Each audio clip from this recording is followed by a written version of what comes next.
let's get started on a belt. What we're going to use today is a natural veg tan leather. It's about 7 or 8 ounce leather. Our trusty strap cutter. You're going to make sure you start with a straight edge on your leather. And get started with the strap cutter. And you're going to work your way down. Cut you a nice,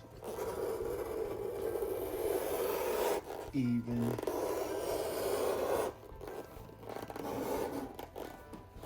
straight edge.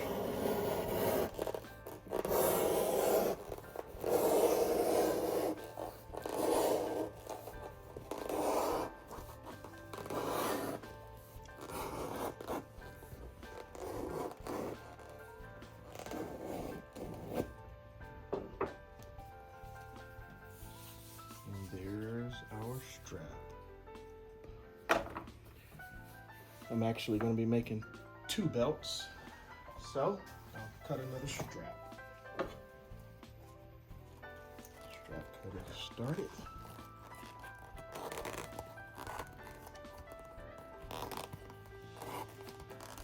Keep that leather tight against the handle as a guide.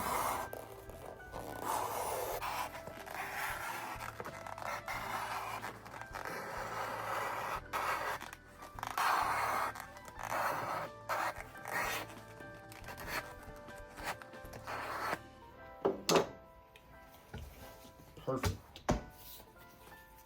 2 straps ready to be made into belts. Fantastic.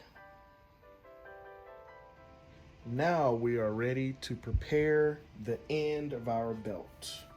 What I'm going to use to do that is my end cutter. This one is just round. I actually made this myself. It's made for cutting 1.5 inches. And I actually stamped the date on it when I made it, November 2018. And I stamped in Bird Dog Leatherworks on there. So yeah, some of my handiwork. It works well. Obviously, you can buy something similar online or from a leather craft store or distributor. Let's cut this end. So I see the area that I want to remove, and I'm using you can use a cutting board or HDPE block or something of that nature, just so you don't dull your tools. You want to make sure you protect them. Since I'm doing an 1.25 inch belt, I have to line it up nice and straight, and I'm gonna give it a whack. And there you have it. Nice cut end on that belt. The hammer I'm using is a DIY hammer. Unfortunately, I did not make a video of it when I was making it, but it turned out very well. I am very pleased with this hammer, and I use it a lot. I also made this one at the same time. I don't use it as frequently, but it turned out very well. Fits in my hand very nice. Another DIY hammer, or maul. This is actually a maul that I made. All right, let's move on. Now we can use a template to mark where our belt holes will be. This is the end of an old belt that I just cut off. Basically, my spacing between holes is 1 inch. And I am roughly, well, let's not say roughly, I am 3.5 inches from the end of the belt. And once again, belt hole spacing are 1 inch apart each. This one has 7, but I'm actually gonna go with 6 holes. That's typically what I do now on belts, 6 holes.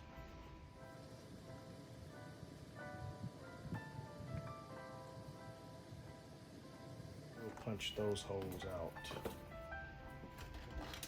Punch I typically use for belts, slightly oblong, does well for belts for me. You can use a regular hole punch, leather hole punch if you prefer to punch your holes. It's all personal preference. So I'm gonna get set up here and we'll punch the holes.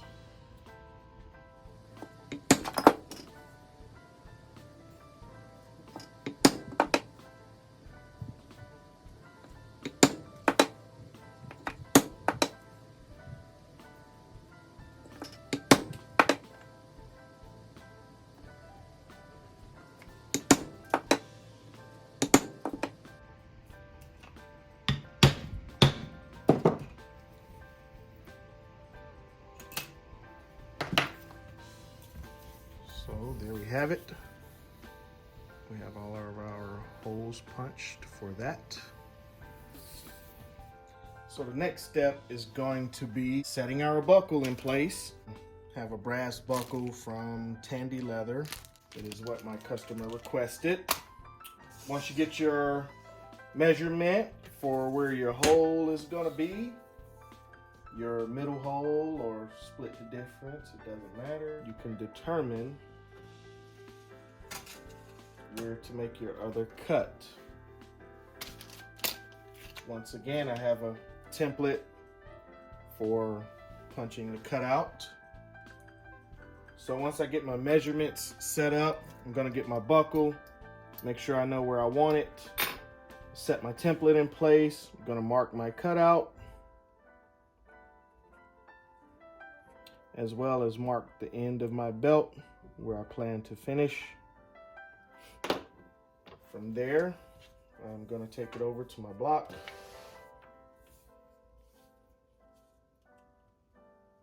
And I'm gonna punch that hole. And you're gonna cut this end.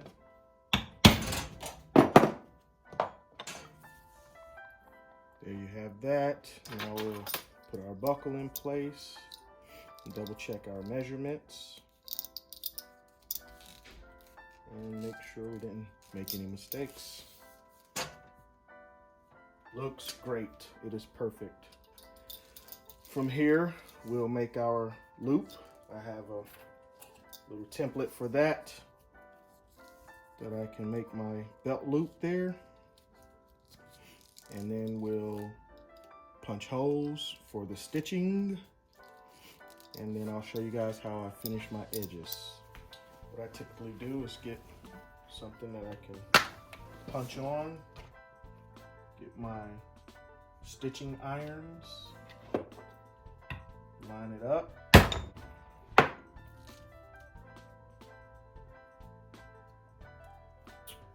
I make some holes. Now what I do for the back side, as you see, I don't have holes there yet, just on the front. But in order to line them up, because the leather's pretty thick, what I do is I take my stitching punch and locate the holes on the end, or the edges, excuse me. Locate the holes on the edges. Then when I flip this over, I know where to punch it. This just makes my life a little bit easier. That's perfect. So before I go any further with that, I'll show you guys what I do for my edges. This is a Craft Tool Pro edge tool. I'm using a number 0. They have different sizes. Basically, you're just gonna start at the edge, go consistently down the belt.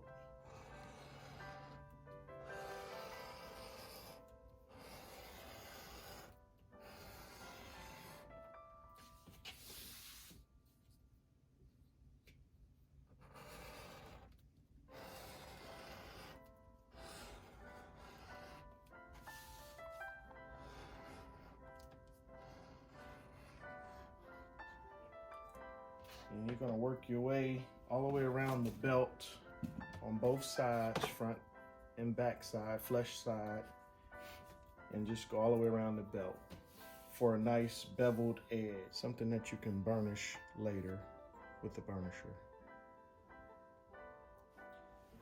All right, this is where the fun begins. After you cut your edges off,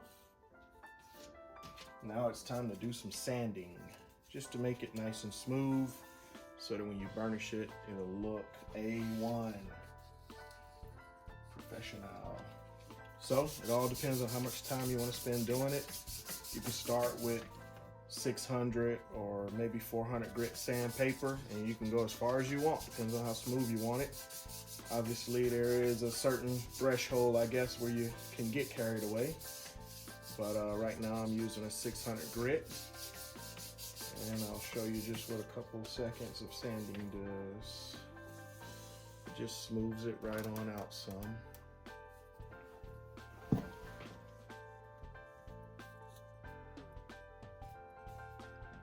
And it allows it to burnish better than if you don't sand it at all.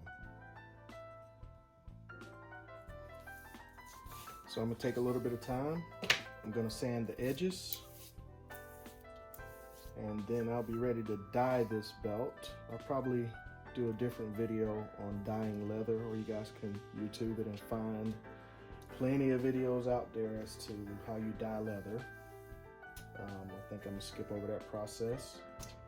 I have a stapler down in the garage where I can staple the loop together on the back, and then I'll be ready to dye everything. And once the dye is dry, I'll be ready to put this belt together. See you guys in a bit. So we got the belt all dyed up. Oh yeah, hand dyed. This is Feebling's golden brown. Looks pretty good. Hope that's showing up well. Got it stamped.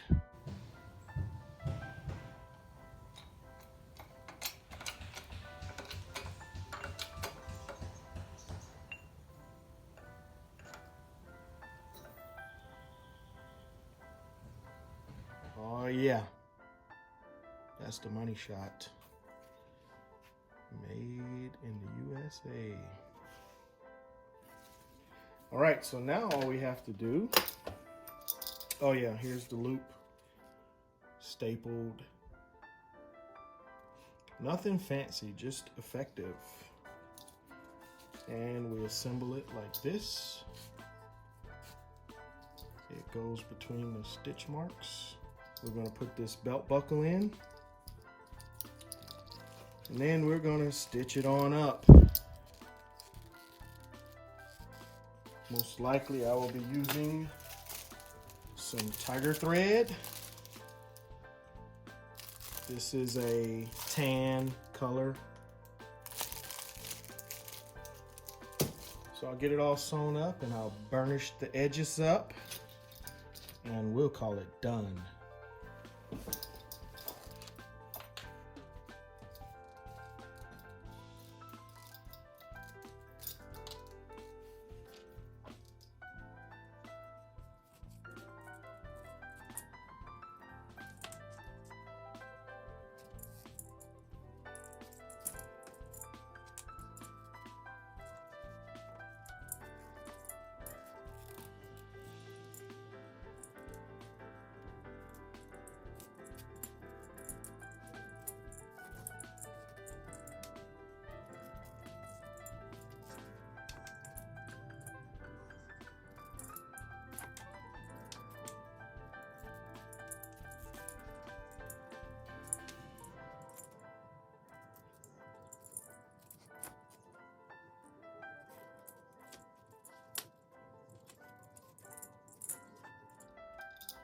All right, so we got some stitching done.